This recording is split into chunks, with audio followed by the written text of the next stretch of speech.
Hello. Okay. So my name is Scott. I'm here from teaching calculus for the University of South Florida. How is everyone today? The chat is, of course, on Discord. If you are in class, if you are not in class, well, welcome, welcome, welcome. Glad to have you. Um, it is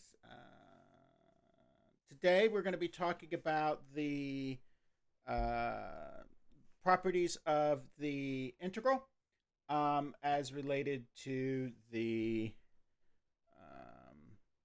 Sorry, I'm having little audio issues there. Let's fix this. Turn this up a little bit. I'm still need more power. Do I have the power on?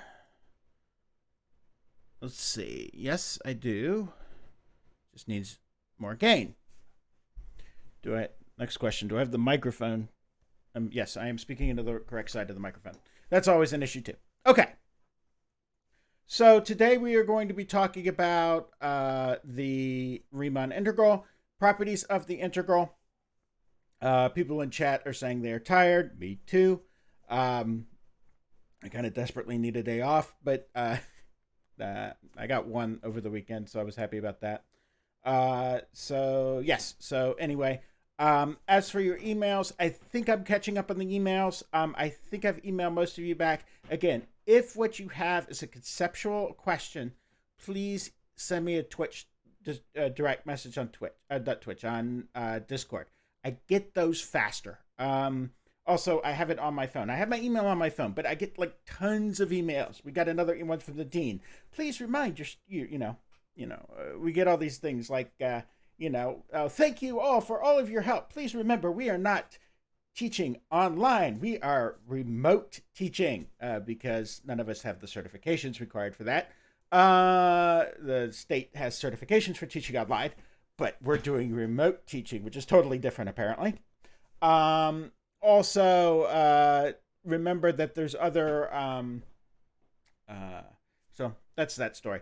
I haven't finished the bootleg yet because we haven't finished the exam. We've written the exam, it's up, and people are still going.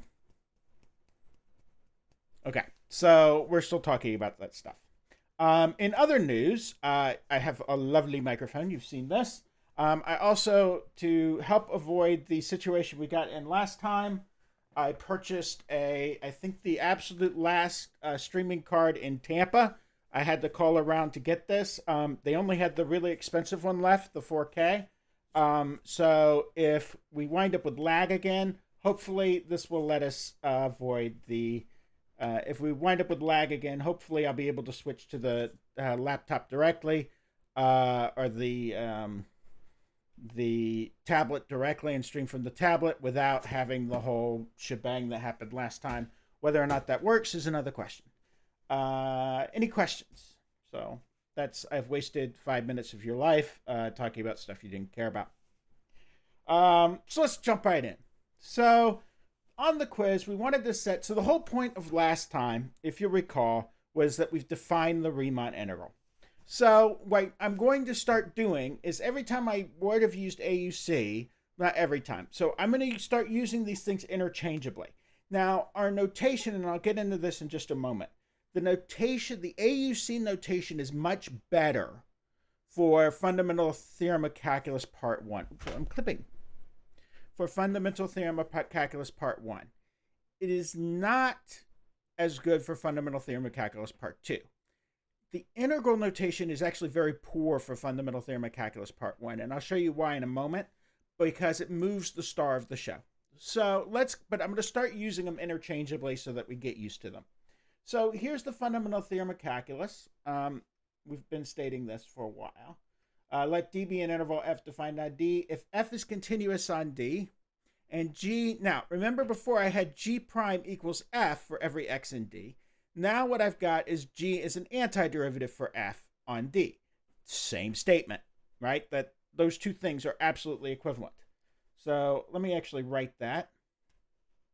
How do we feel that this statement, G is an antiderivative for f on D, is exactly equivalent to the statement G prime of x equals f of x for all x in D? How do we feel about the fact that those two are absolutely equivalent statements? 1 to 5. Oh, it's not syncing again. That's okay. Let's see. Check this out. I got... Is it orange for everybody else too?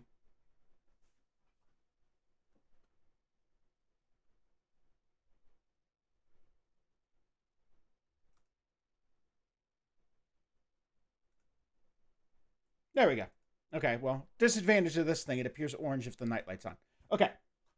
So how do we feel about that, 1 to 5? Okay, so no, it did. TA, wonderful TA did that. Let's see if we can make this a little bit. Nope, that's me. I want the video capture device.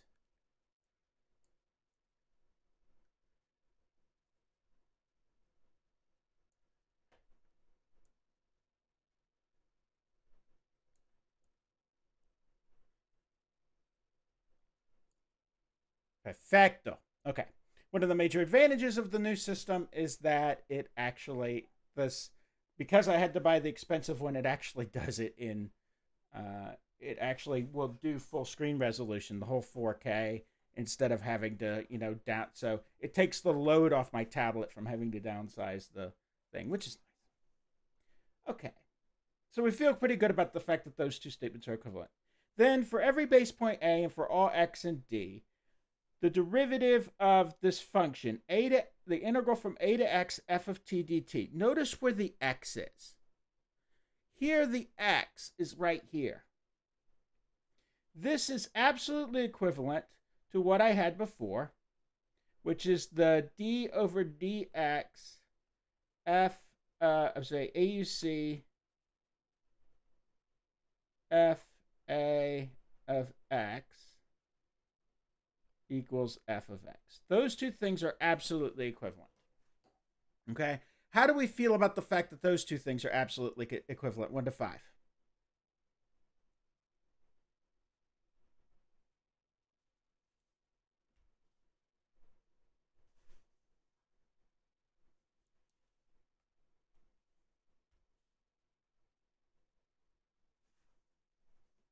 Okay.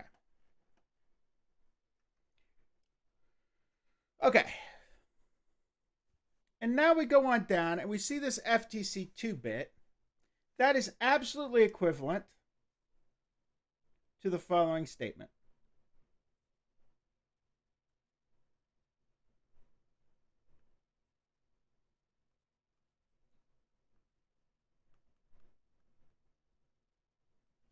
How do we feel about the fact that those two things are equivalent? 1 to 5. Yeah, it's an A, by the way, on the bottom there. Someone had asked me that and I fixed it.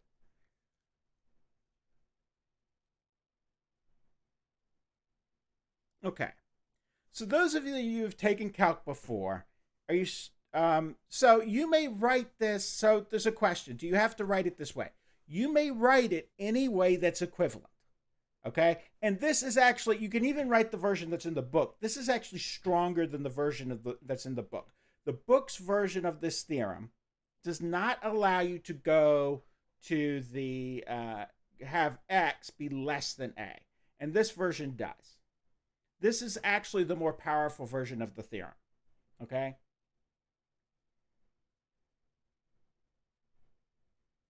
Okay.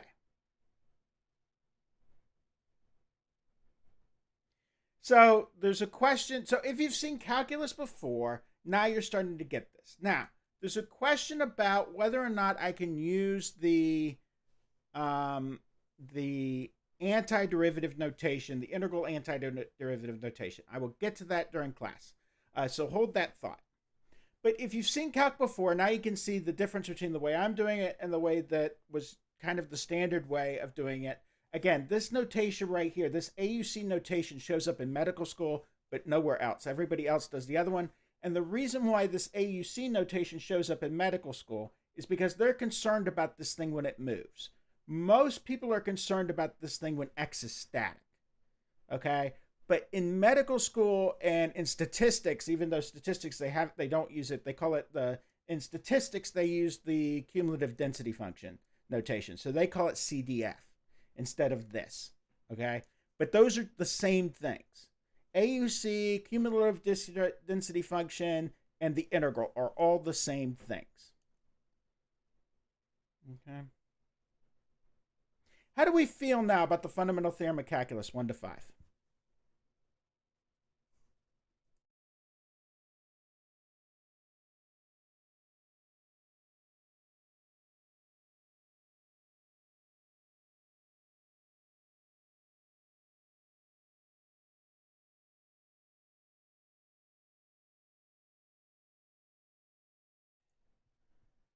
Okay, I don't know what happened to my microphone when I turned off the camera. That was weird. I got to fix that. Okay, so we feel pretty good about this. All right, so let's talk about this problem here. What I wanted you to do was fix his notation. And here's the problem. Daffy Duck has said X here and X here, but then he's used X again. Okay? And that's a problem. That's like writing, something weird in the limit. Okay? So if I had a situation where I said the limit, that doesn't really work. The problem is here, I've got something moving. Okay, so if I had said something like X times the limit as X goes to A of X squared. The problem with this is I've already used X. And remember, this thing is a limit in of itself. Okay, this thing right here equals a limit. So I've done something. I've got a double. I can't use X here and use X here. Right? I can't use X here and then use X here and have it be unambiguous, right? This right here is ambiguous. That means that this right here is ambiguous. Okay? How do we feel about the fact that this is wrong? 1 to 5.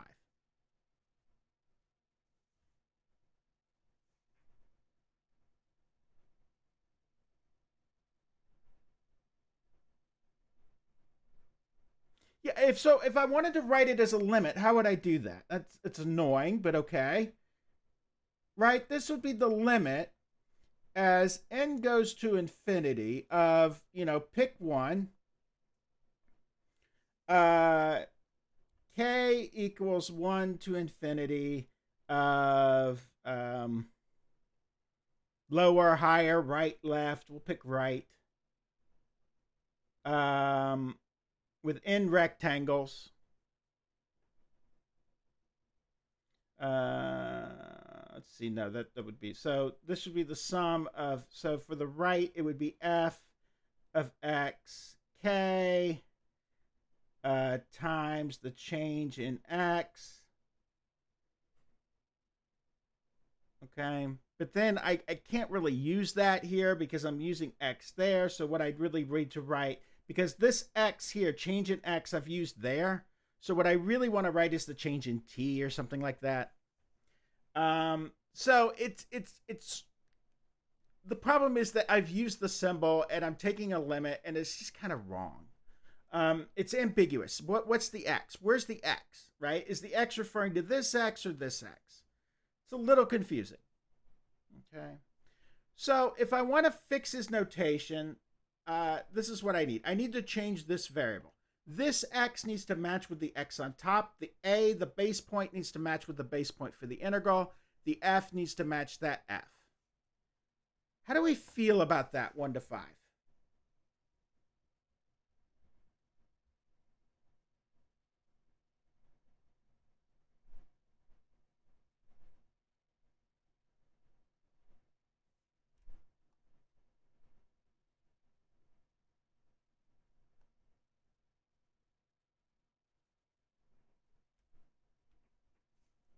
Okay.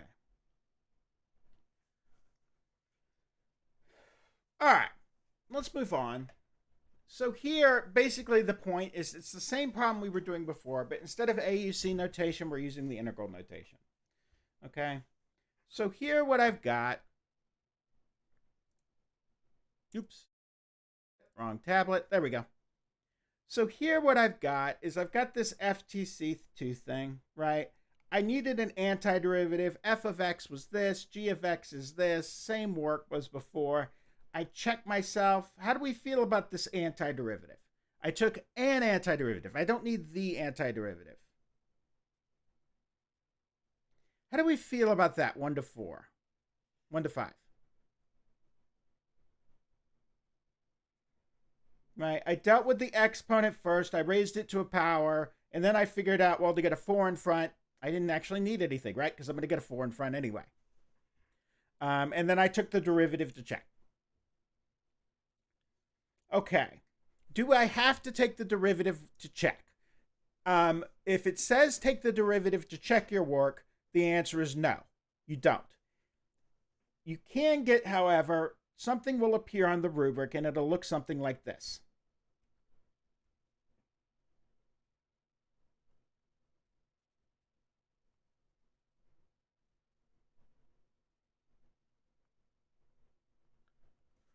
Right? You'll get a refund. And everyone's familiar with this concept of refunds, right? By now, right? Where I give you point, half a point, it would be just half a point refund, but you get a little refund on your mistakes if you give me a little derivative here. If you do a little bit more, if you write the things, if you write here, you write the little preamble stuff, you get a little refund. If you screw something else up, here you get a little refund if you mess something else up. How do you feel about this fact that this grading scheme by now? How do you feel about that 1 to 5? This idea that I give little refunds.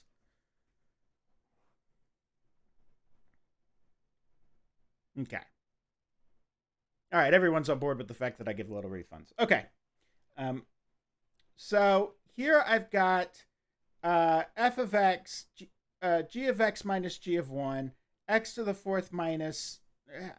How do we feel about this? That I use FTC2, that I take my g and I plug it in, and then I get that work. So how do we feel about this step right here, using FTC2? 1 to 5.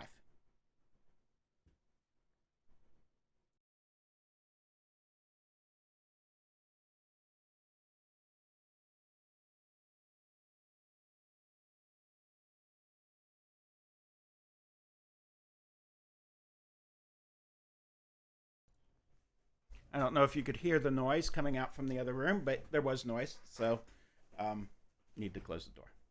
Okay, so we seem to feel pretty good about that. All right. Some people are still not comfortable with this. Make sure you're not using F there. You use your antiderivative G. That's very important. Or you use your big capital F if that's what you chose to do. Okay. And then I evaluate it from the top and the bottom. You also see this notation. So let me write this, especially if you see other people's things. You see this a lot.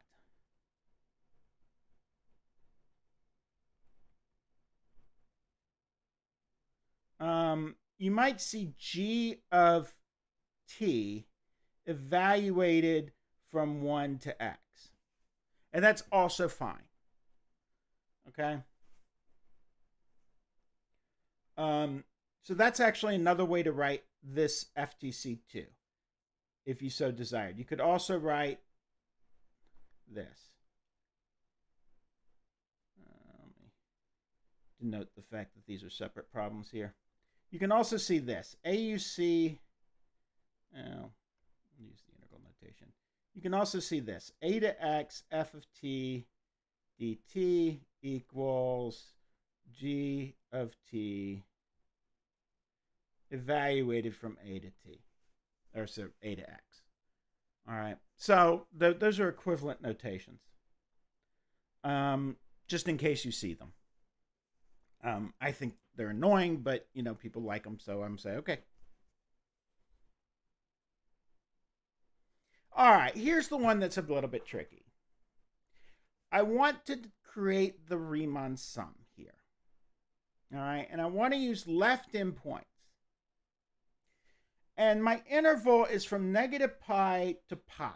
Now, the first thing I always do, you don't have to do this. First thing I always do is label the points. So if I erase all this work, let me show you what I'll do. I look at this thing, and I'm going to do, the first thing I'm going to do is label my points.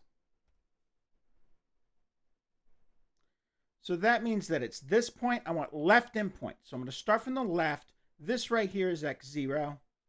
This right here is x1. This right here is x2. This right here is x3. And this right here is x4. Now, I'm going to take y at those locations. This is y0. This is x0, y0. I'm going to put a point there. I'm going to put a point right here. I'm going to put a point right here. I'm going to put a point right here. I want left endpoints. If I wanted right endpoints, I'd go the opposite direction. But this time I want left endpoints. How do we feel about this idea of left endpoints? And that's what I'm after.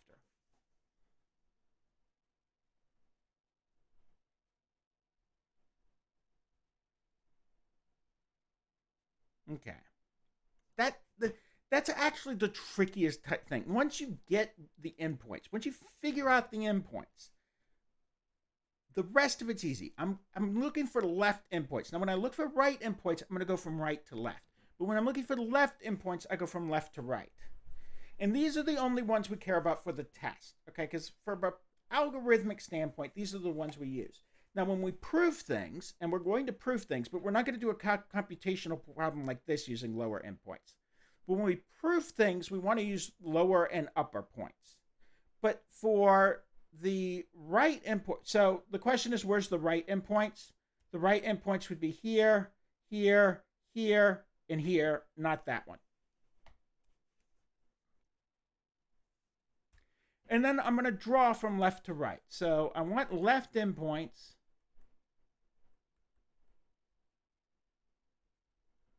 Draw rectangles left to right. If I wanted right endpoints,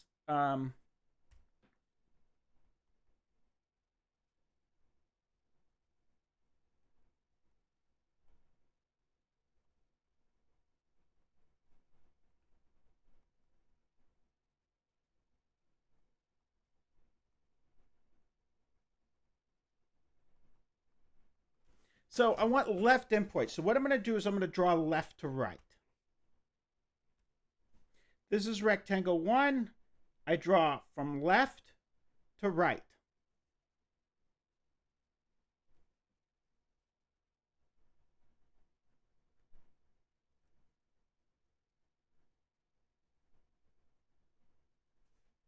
Is everyone on board with that?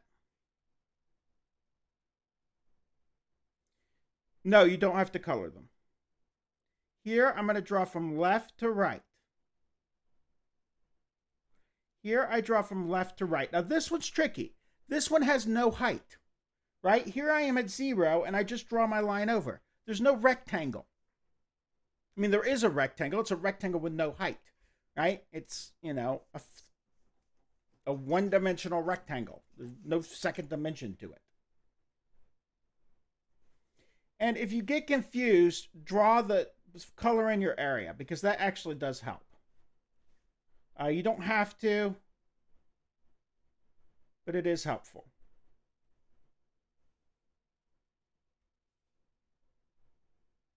Oops.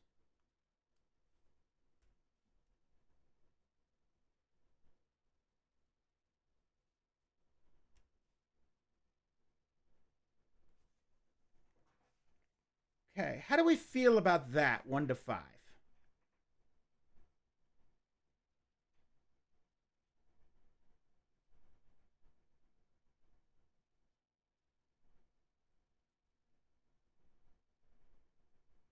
Okay.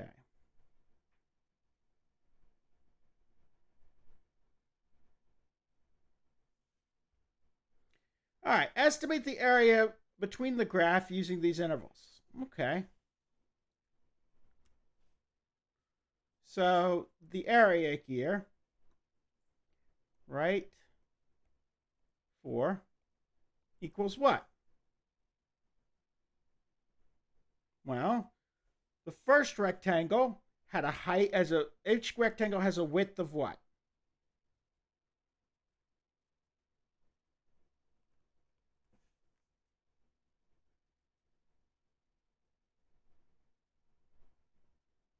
No, we're doing left. We are doing left. Oh, I'm sorry. Because last year the quiz had right on it, and I'm thinking right now. No, left 4. You're correct. So what is the width of each one?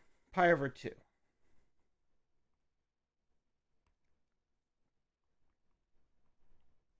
All right. So left 4, I'm going to choose y0 there. Okay, which is -1 times pi over 2. Now, question, why didn't I compute f of negative pi?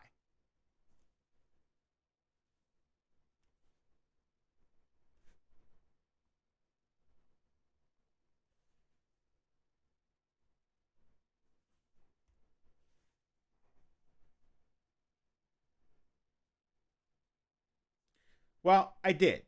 I looked on the graph, and f of negative pi was -1. I could have plugged it in, but I looked at the graph and said, oh, that's what it is. Okay. Then I'm going to add, in my next rectangle, the width again is pi over 2. The height of this one is 1/2. How do I know? Because I looked on the graph.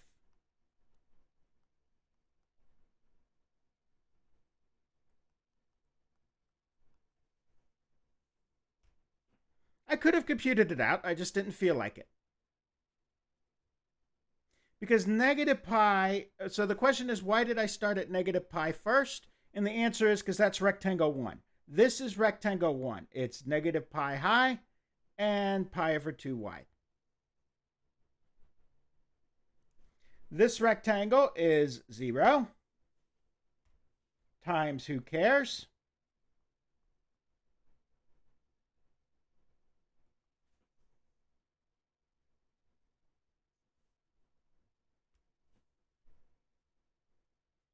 In this rectangle right here, f of pi over 2 is -1/2. How do I know? Because I looked.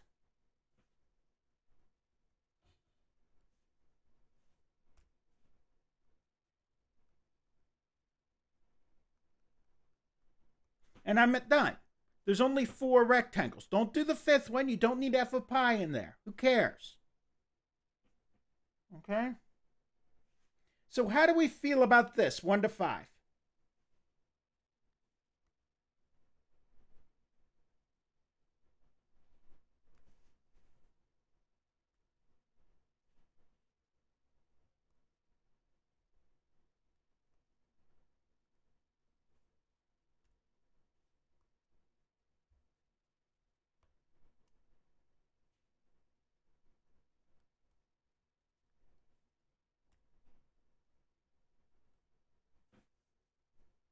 Okay.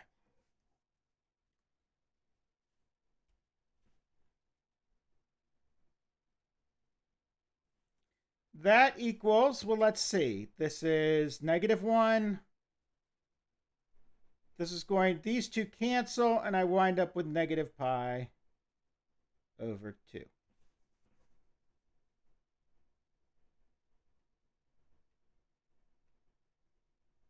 Okay. Now I want to calculate the exact area. How do I do that?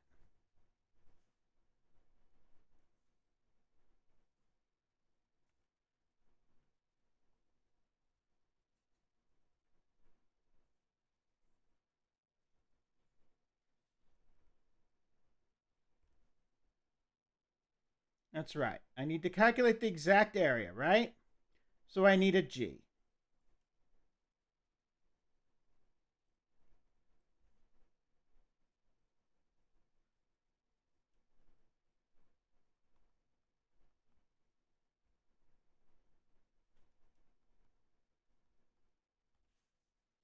So that's what that equals.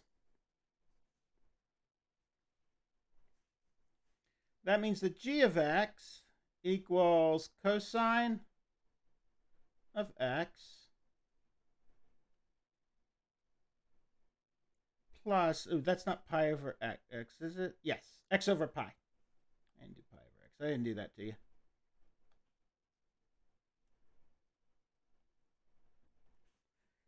Okay, so what I'm going to do here is plus what? Well, let's see. I'm going to wind up with 1 over 2 pi times x squared. And let's check it, because I should always check it.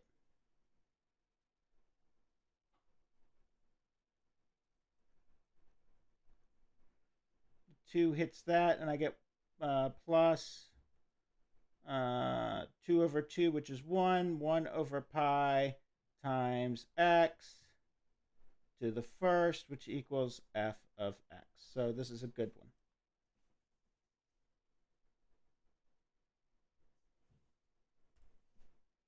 So here I plug in. So what I'm going to do is I'm going to evaluate this from the top and the bottom.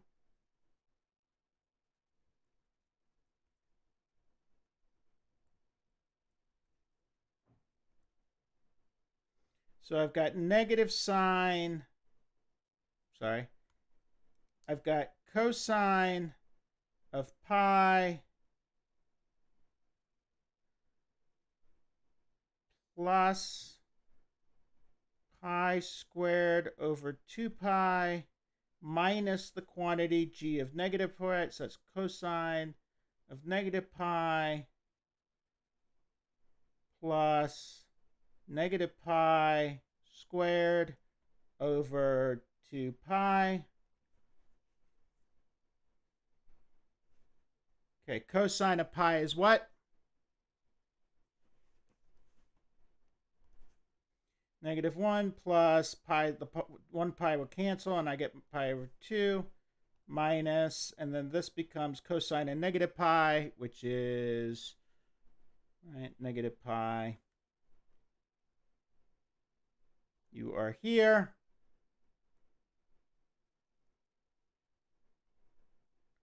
All right, so my eastiness is negative 1 again. And this becomes plus pi, negative pi squared is the same thing as pi squared over 2 pi.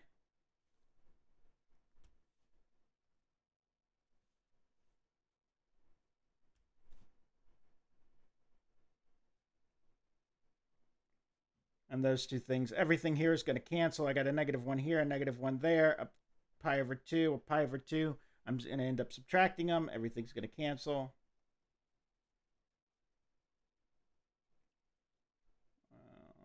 Plus 1 minus pi over 2, which equals 0. I need to write FTC2 right here. Okay, how do we feel about that, 1 to 5? I wanted the exact area. That means I want to calculate the area under the curve.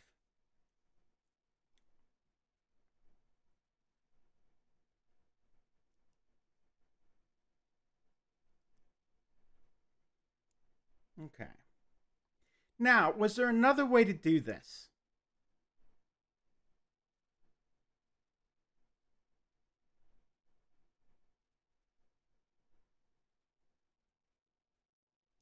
How else could I have made this happen?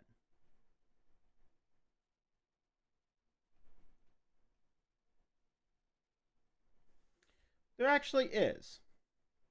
Let's look at the graph.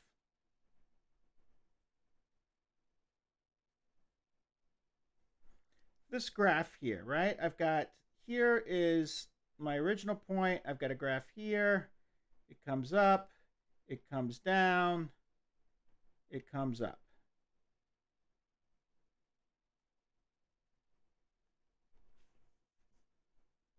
Okay. So I could do the symmetry. I could exploit the symmetry, correct? This right here, the area I'm interested in is this area here. Oops, that's way too big.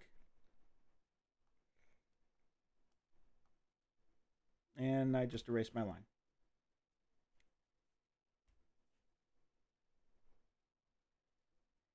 Okay. I could exploit a little symmetry with this thing. Okay. Let's make it really tiny. This negative area here will cancel with this positive area here.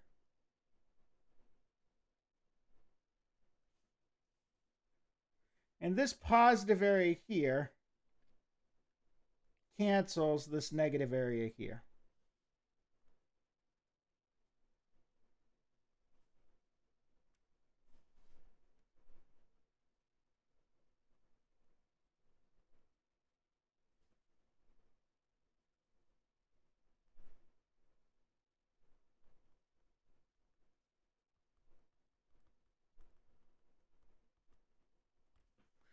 So I could have just said that, right? And that would have been using a clever trick.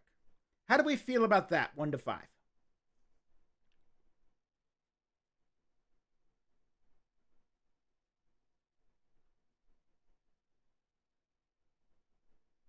Okay. Are there any questions about this? That 0 that's coming in, is that because the answer is 0 or because you feel a 0 about the problem?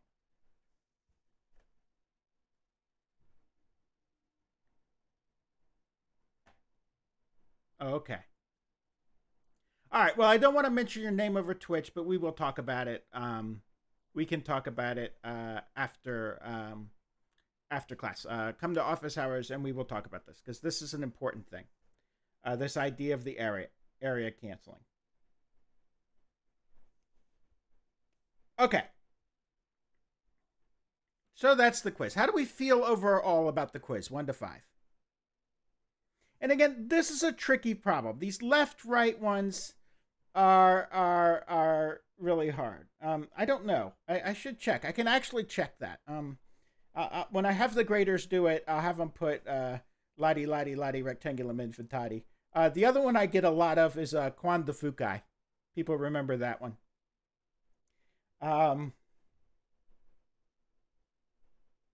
So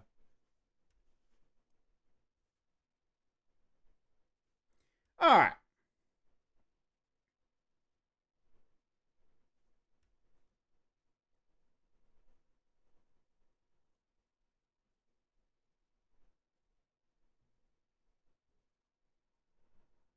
Okay. So last time we talked about the integral and its definition. I don't understand what F's in the chat means, but okay. You're gonna have to explain that one to me. So I'll probably have to ask the TA later what that meant. I just found out what the 100 meant, so um, you know.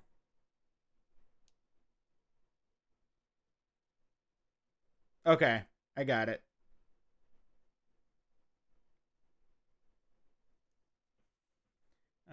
I don't play Call of Duty, so we will talk about that. I got it. I got it. So we're doing for I need to. I want to learn the new lingo. I try to learn new lingo every day, for this thing. So I try to pick up a little lingo, stay relevant. It's hard, but I do try. Okay. So last time we talked about the properties of the AUC. Last time we talked about the formal definition of this AUC function thing. Okay. Today we want to talk about more of its properties and a little bit more notation. Okay? So let's talk a little bit about the notation. So the notation for AUC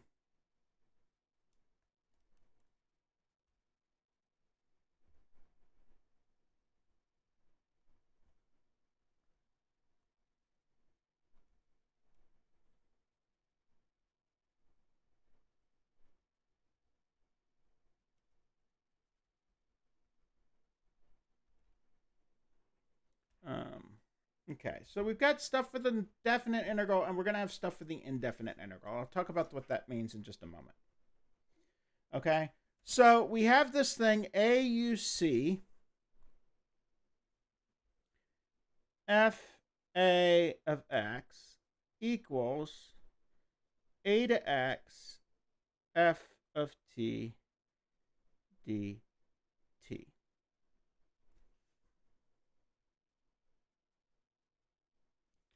Over here, we have the notation for the indefinite integral. Okay, so this is the antiderivative.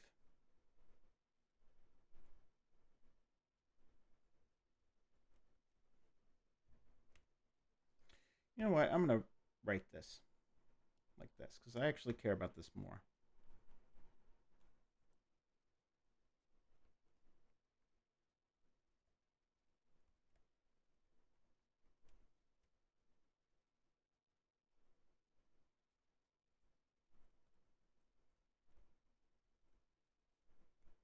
Now, remember this key fact, okay? Remember this key fact, and we're talking about whether there's a name for this little squiggly guy, and there is. It's called the big S, right? But there's another name. It's called the integral sign. And we're going to talk about this. Now, remember that antiderivatives and area under the curve are linked.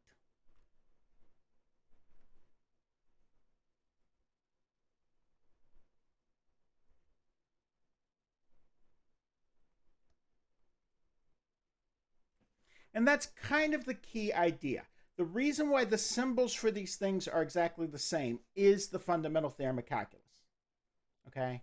So, because of the fundamental theorem of calculus, we're going to have the symbols for the integral and the symbols for the antiderivative be very similar to each other.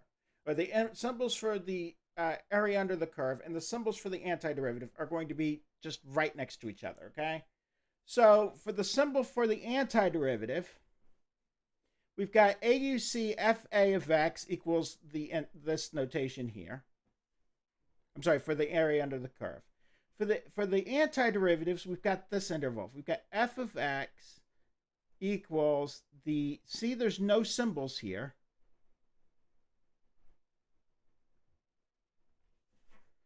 Okay.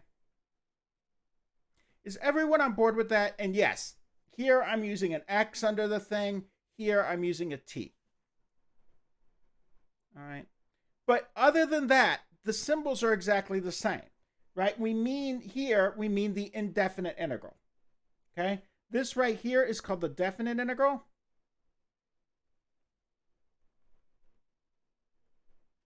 And this right here is called the indefinite integral.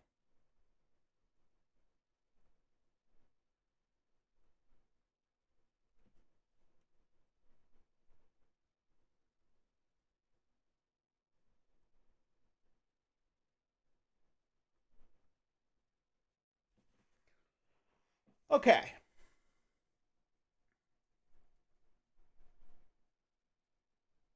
How do we feel about that 1 to 5? These are the notations for these are same notation for the thing. So let's do an example.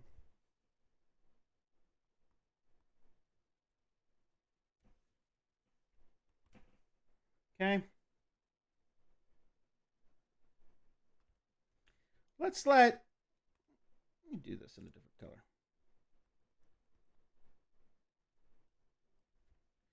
Let's let f of x equal x squared, our old friend x squared. And let's do the interval so let's compute AUC f from the base point 1 to x.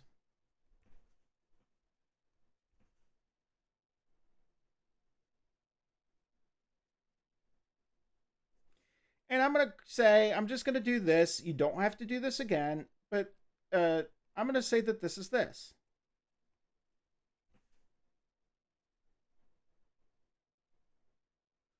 So what I do is I take an antiderivative. Any antiderivative will do, in this case, t cubed. And I wind up with, t cubed over 3. And I wind up with t cubed over 3 evaluated from 1 to x,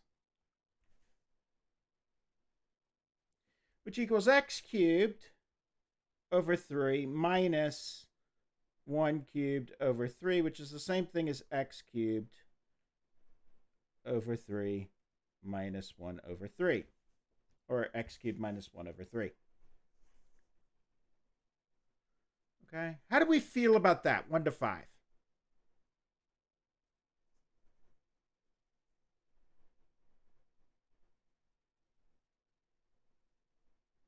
Well, it has to be something that's a constant shift. So I picked the antiderivative with a 0 constant because I was lazy and I didn't want to write it again.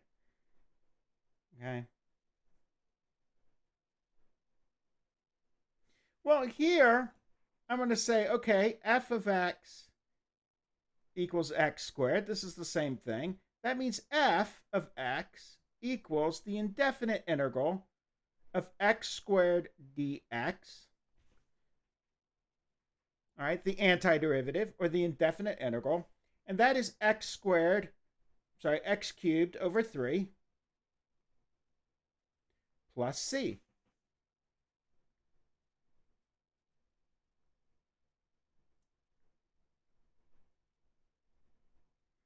And the idea is that I'm basically doing the same thing. Whatever I do, again, I'm going to. Okay, so the vertical line. Yeah, let me say this.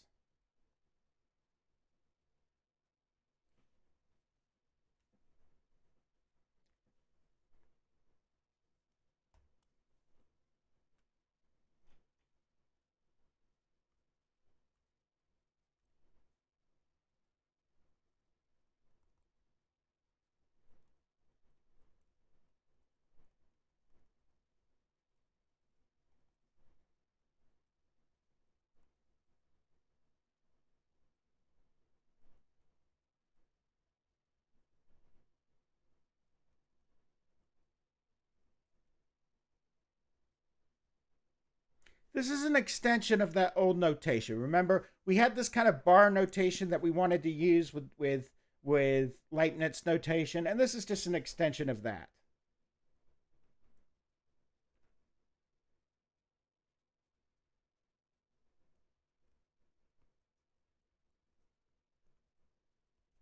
I'm not particularly fond of the bar notation. It's like it confuses the heck out of me, especially when you're dealing with X's like this. But the book uses it a little bit. Other instructors, when you watch their videos, they're going to use it. Not that you're going to watch their videos because you don't want to cheat on me, right? But let's face it. You sometimes I'm a little confusing, and that's okay. Well, it's not great, but it's okay for this. But you're going to see this notation other places, and I'll just fill it in.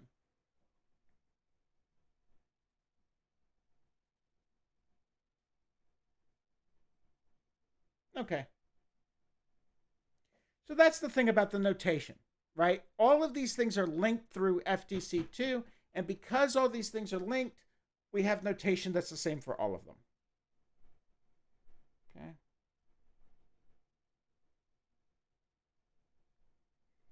Well, so with this now, there's some consequences of this thing being area.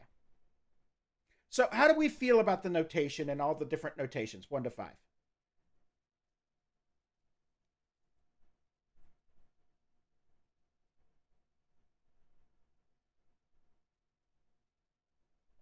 Okay.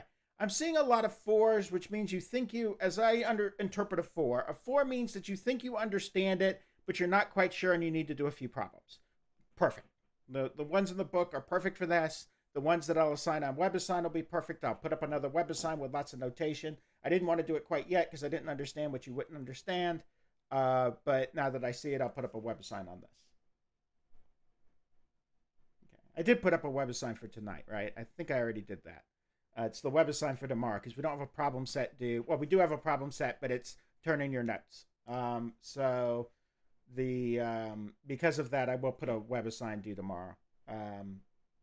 But um, so there will be WebAssign tomorrow, but the assignment for the week is show your notes. It'll be another 10 pointer. And then we'll have an assignment for next week. I did figure out how to make that one work. Okay. So let's move on from this.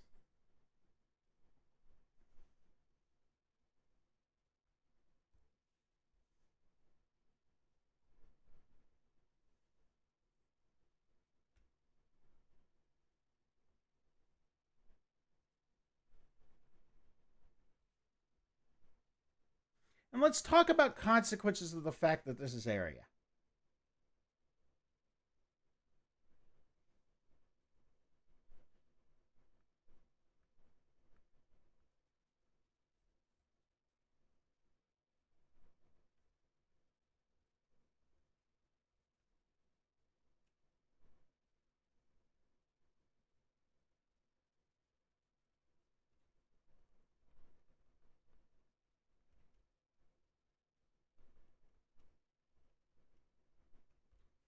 And there are a few.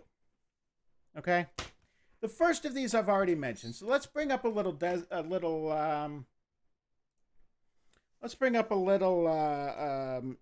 Desmos here.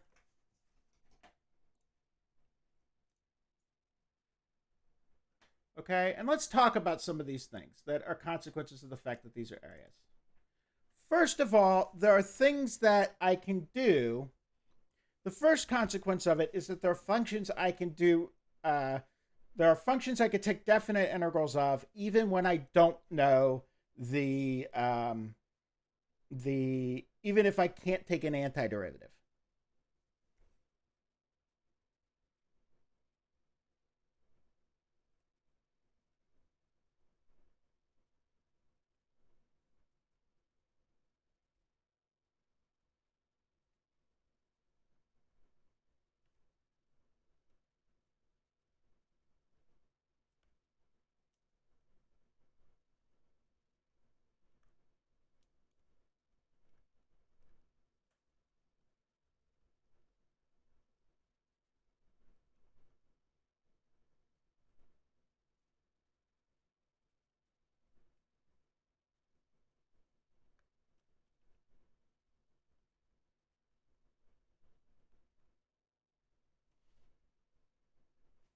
Okay, and let's look at one of those.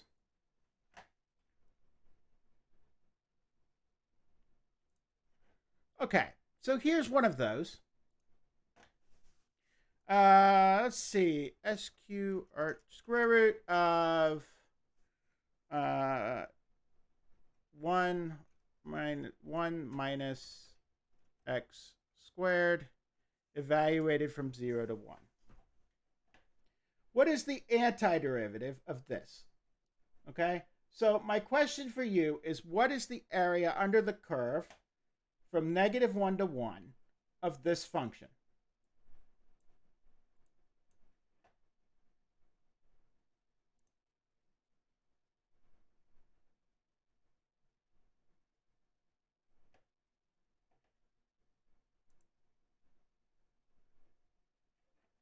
What is the integral from 0 to 1 of this function? Well, what's the radius here?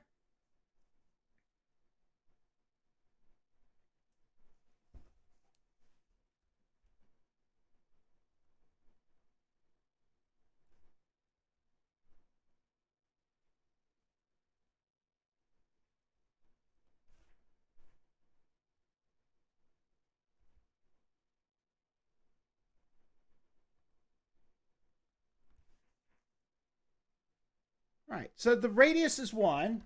So I'm going to wind up with half a pi r squared.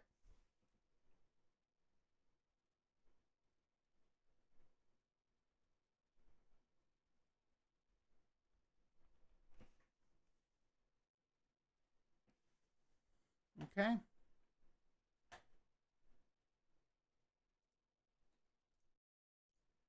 There we go. How do we feel about that? 1 to 5. I've just got, it's just area.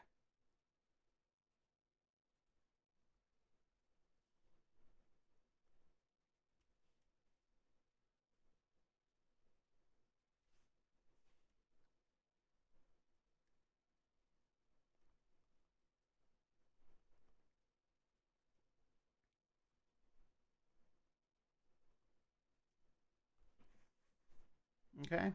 And I don't need an antiderivative. Antiderivative of this, by the way, is a real pain in the neck. But I don't need it. Don't. That you want antiderivative of this, you take Calc 2. Okay? Have fun.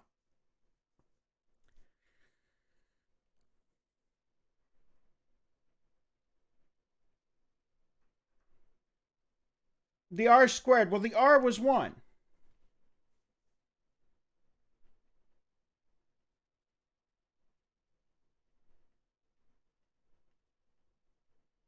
Let's do another one. What is the area from -2 to 0 of the square root of 4 minus x squared?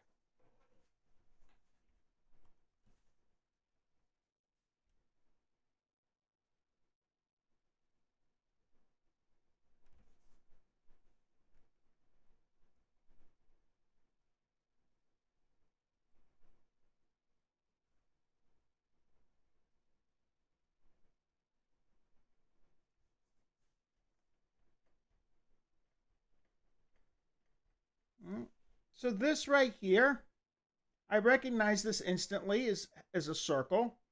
So this right here describes a circle.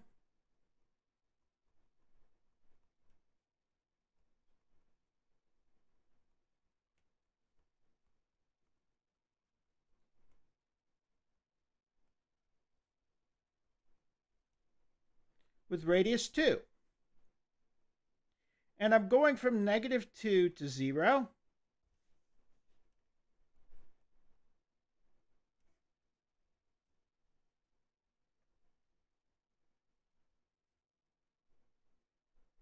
Okay, and that gives me this quarter circle.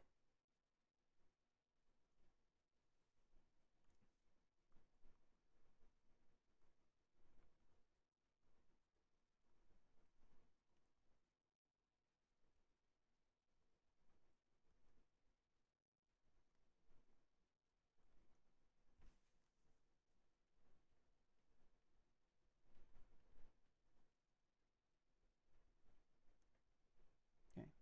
And the way I got there was because of the drawing. 4 minus x squared describes a circle of radius 2.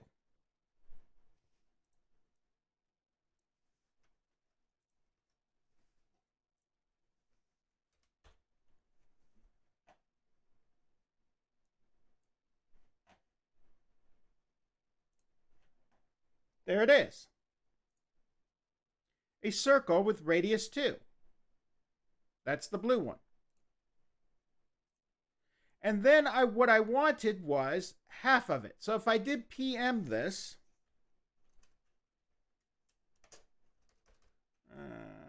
plus, minus, I don't know how to do that. Anyone know how to do plus or minus on Desmos? Okay. Anyway, the radius is 2 because that's the square root of that term right there. Okay. This equation here would be x, so this would be x squared plus y, I'm sorry, minus, no plus, otherwise I get a hyperbola, plus y squared equals 4. Okay, so this right here would be the circle of radius 2 because 2 is the square root. I tried that.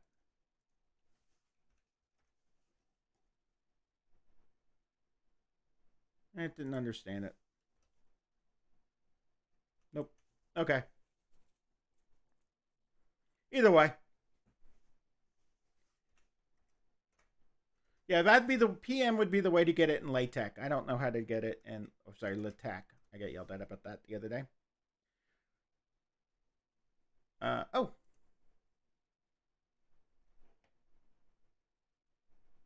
Cool. I didn't know this. Okay, anyway.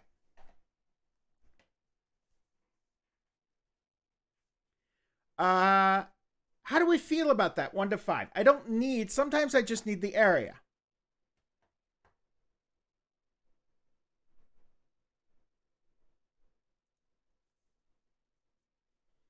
I don't know why I jump every time I switch between them. The things are supposed to be locked, and I don't know why they aren't. I shouldn't be jumping around when I switch between the two things. They're supposed to be locked in position, and they aren't. Very strange. Okay.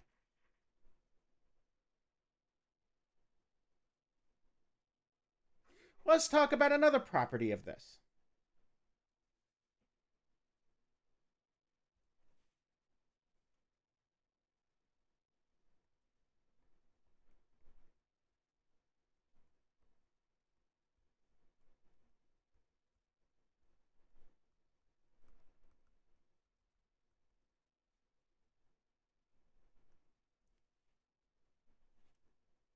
And that is that areas can be added horizontally.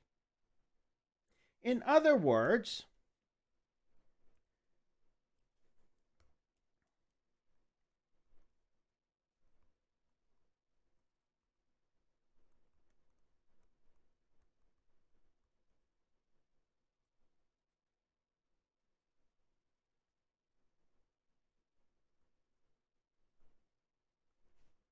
And this last term actually doesn't matter. It just makes it look more.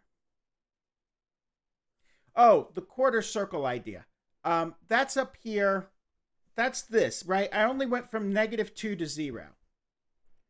So if you look at my thing, because I'm only going from -2 to 0, I only count this half of this half of the half circle, the quarter circle. Okay. I know that's a little, I'm moving kind of quickly. I'm counting the area from here to here.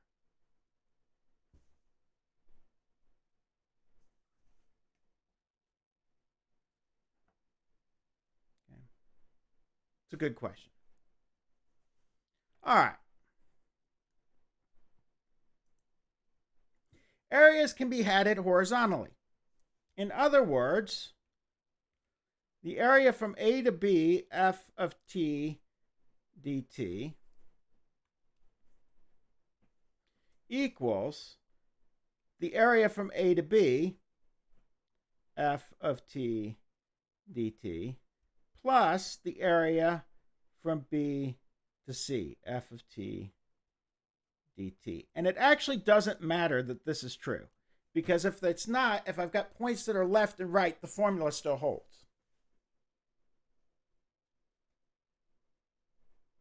In other words, if I stop going back to my other one, okay, if I had the area, let's do a triangle.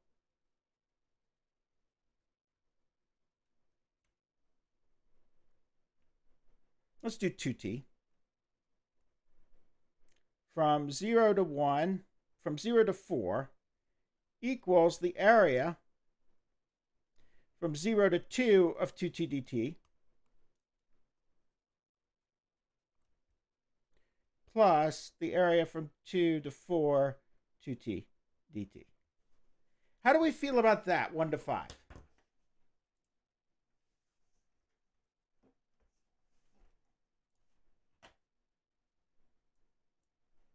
So the idea here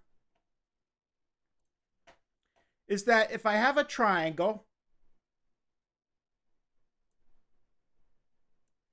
right, I have this triangle here. If I want to measure the size of the whole triangle, I could take this piece here and I could add it to this piece here. More importantly, if I wanted to do the same thing, I could subtract, right? If I wanted the area from 2 to 4, I could have also done the area from 0 to 4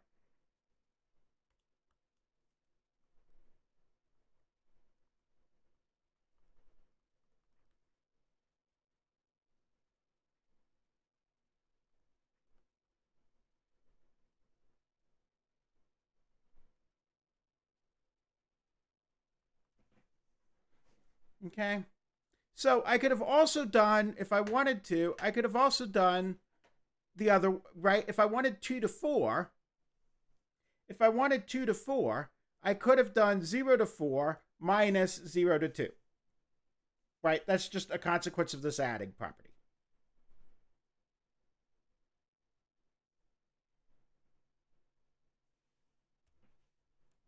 Three, areas can be added vertically.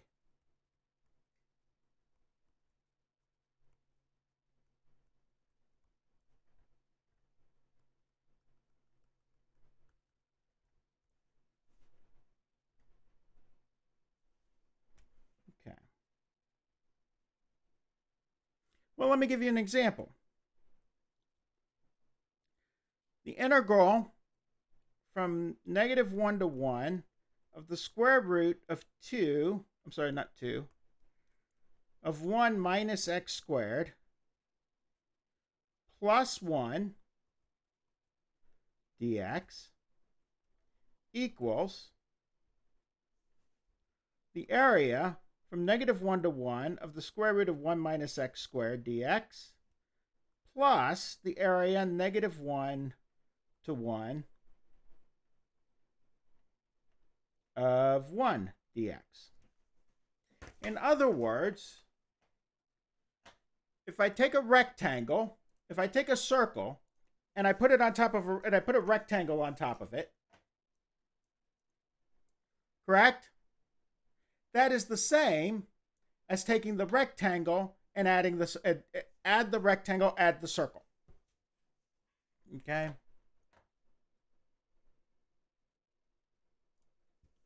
So, in other words, I take here what I've got.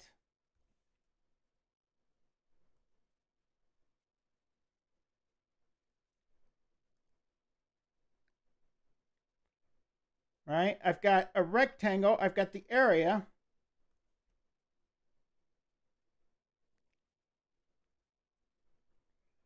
I've got the area of half a circle and a rectangle below it.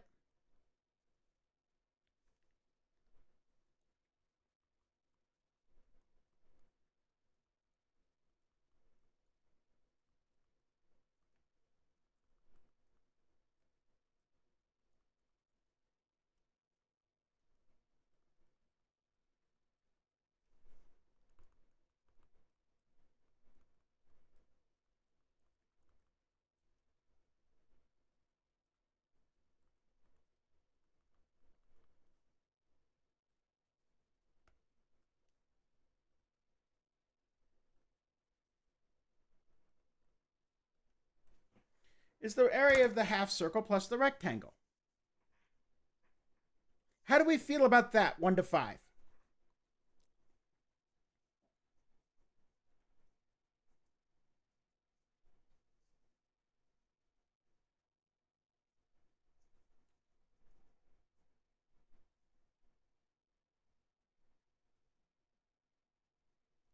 Okay. This has a consequence, though, for antiderivatives.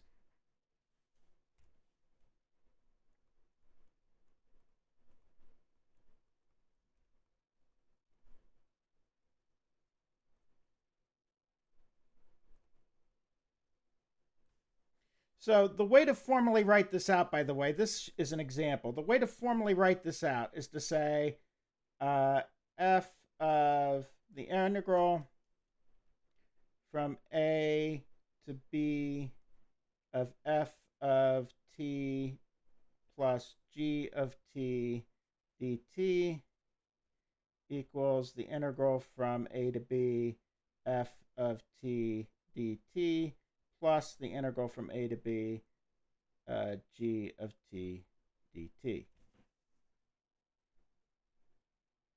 And this has an immediate consequence for antiderivatives. The integral, the antiderivative, the indefinite integral of f of x plus g of x dx equals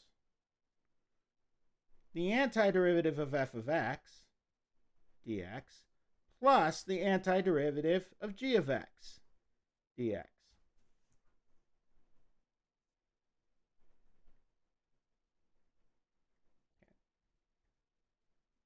Because remember that every antiderivative is really an AUC function. That's what the fundamental theorem of calculus 1 says. Every antiderivative of f is really the area under the curve for some base point. Okay.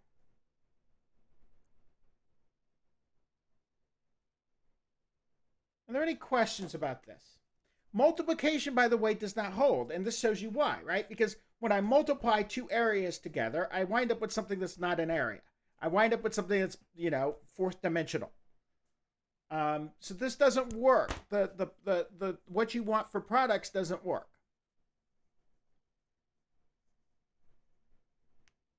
Are there any questions about that? All right. A couple more little properties. We've already done this. If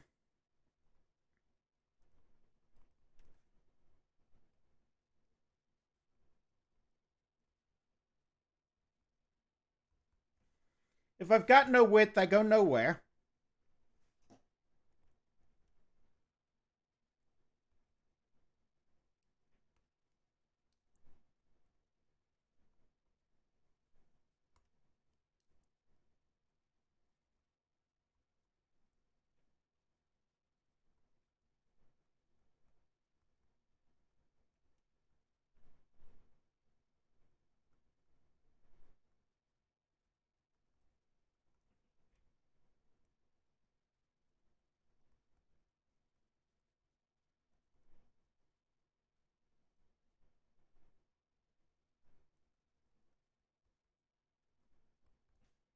And then there's one final one, which is the constant multiple rule.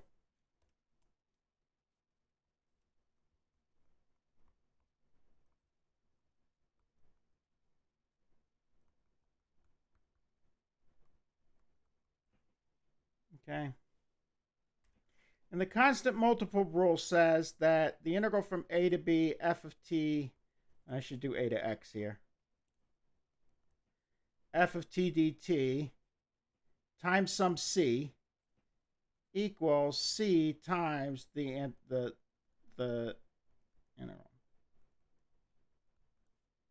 And this has an antiderivative version that says that the antiderivative of c times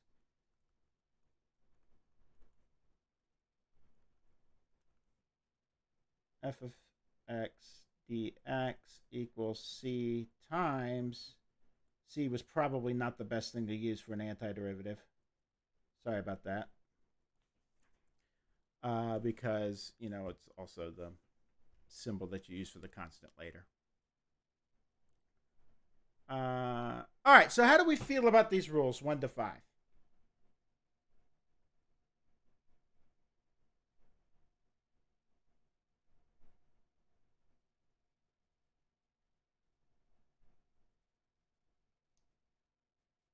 Okay, I need to address one more thing, and I know I'm out of time, but I need to address it. It'll take 2 minutes. In my class, antiderivatives, I may have already mentioned this, but this is different from the book, so I want to mention it one more time. In my class, antiderivatives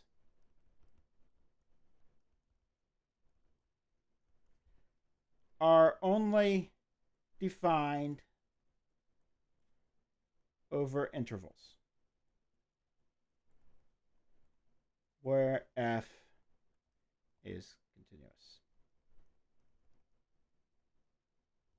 And this is important, okay? So your book does this big thing about the antiderivative of so the book does this thing.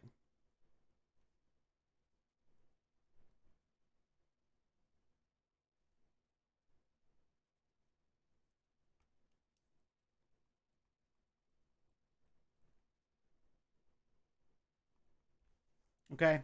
The book does this thing. And it's the one place where the book is actually wrong. Okay? The book is dead wrong on this. The reason why is because we care about antiderivatives because of the fundamental theorem of calculus part 2. That's the only reason we care. And because of that, we only care about places. We only care about things with their intervals. Now, what is the problem with 1 over x as defined here? This is wrong.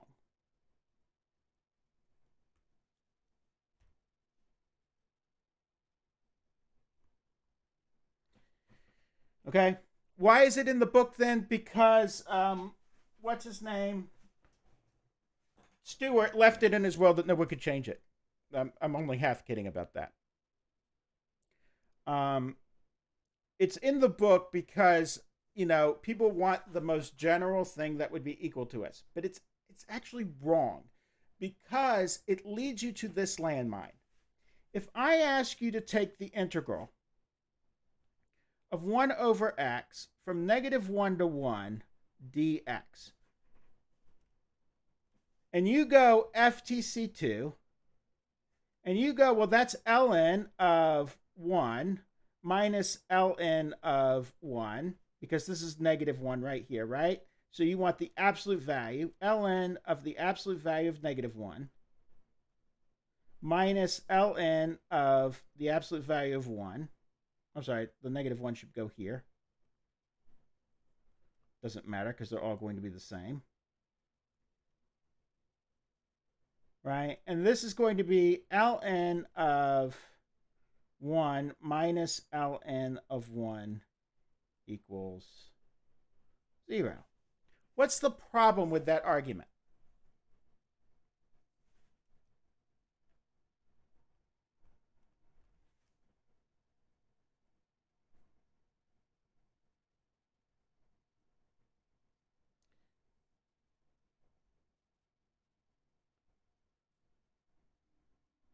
No, I went from -1 to 1. So what does this thing look like?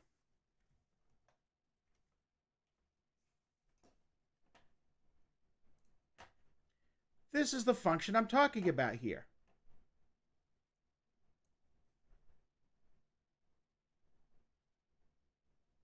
And what's the problem?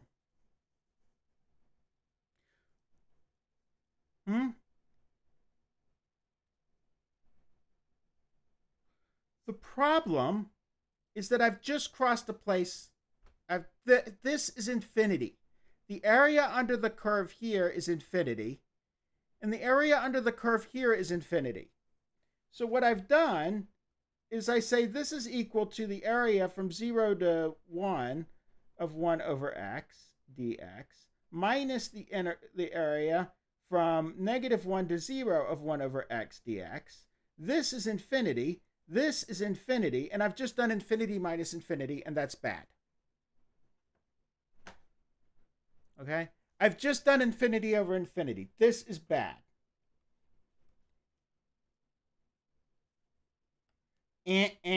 Wrong.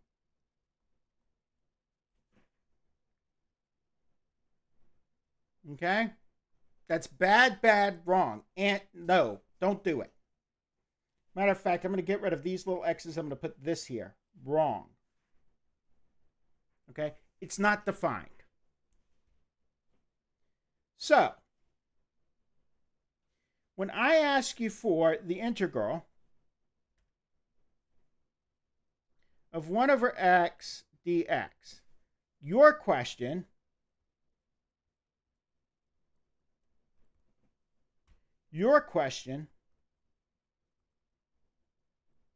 this does not exist as written. Your question, where? If I ask the integral from 1 over x dx for x greater than 0, that has an answer. The answer to that is ln of x. Because 1 over x is defined from 0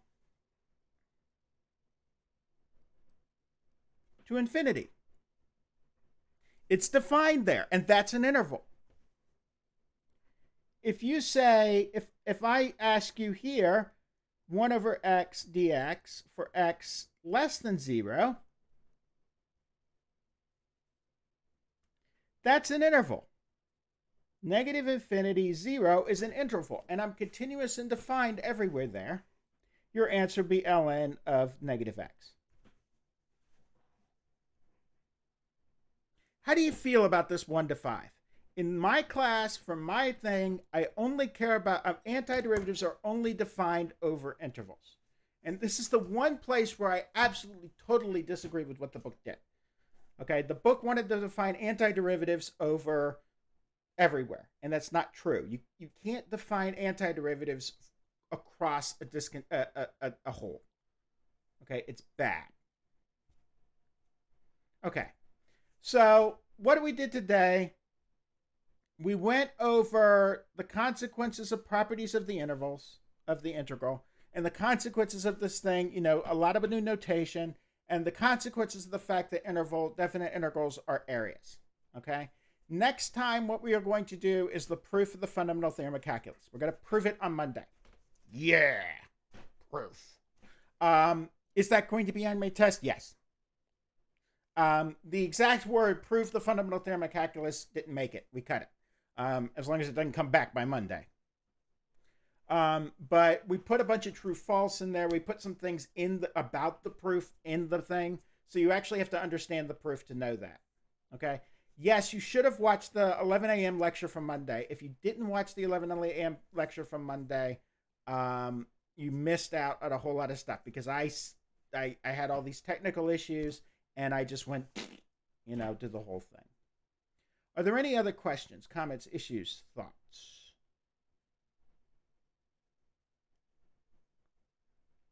Okay, so that's it for me then.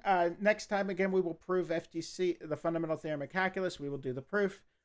It's a beautiful proof. The last thing I did, yes, of course, you can also just click on the video, but okay. The last thing I did was what I was talking about was the fact that you can't define antiderivatives over you can't define antiderivatives over holes in the domain.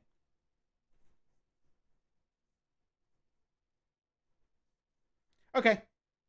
All right, that's it for me. I'm gonna go set up for the next class.